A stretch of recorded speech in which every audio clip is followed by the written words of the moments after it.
Gearing up for the hottest weather we've had so far this year. Up to this point, the highest the temperature has been in Salt Lake City is 98 degrees. That was on June 11th, last Wednesday. Now we're just going to blow past that. And we're off to a beautiful start. This is a live look from the Oquirrh Mountain camera at across Salt Lake Valley. Sunrise coming up just before 6 o'clock.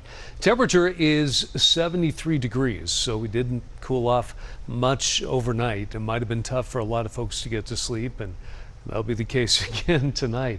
That's one of the warmer readings on the map. It is 77 in St. George, but most valleys are starting out in the 50s and 60s this morning. High pressure is centered over the Arizona-New Mexico border. It's going to be sliding off a little farther to the east of us later today.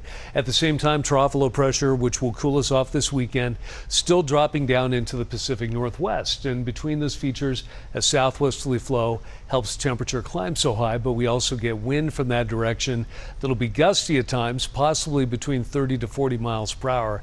That combined with the heat and how dry it is, leading to high fire danger across much of the state, with red flag warnings that will go into effect today and across much of Utah, last until Saturday. So something to keep in mind over the next few days.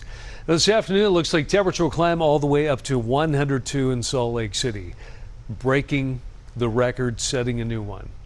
Similar temperatures across much of northern Utah. You'll make it up to 90 in Park City.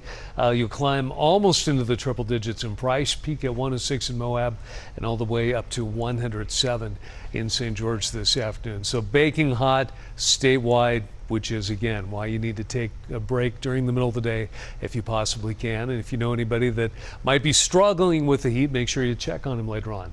Now, temperature will drop a little bit tomorrow in St. George, but you'll still be above 100 for the first day of summer. But for the first weekend of the season, we'll be feeling a lot better. It'll stay sunny, but behind a dry cold front, temperature will drop all the way into the low 90s by Sunday. And in Salt Lake City, it's going to be sunny and not as hot tomorrow, mid-90s. So a dry cold front comes in Saturday. The winds pick up, so fire danger remains high, but behind that front, temperature drops all the way down into the low 70s by Sunday afternoon.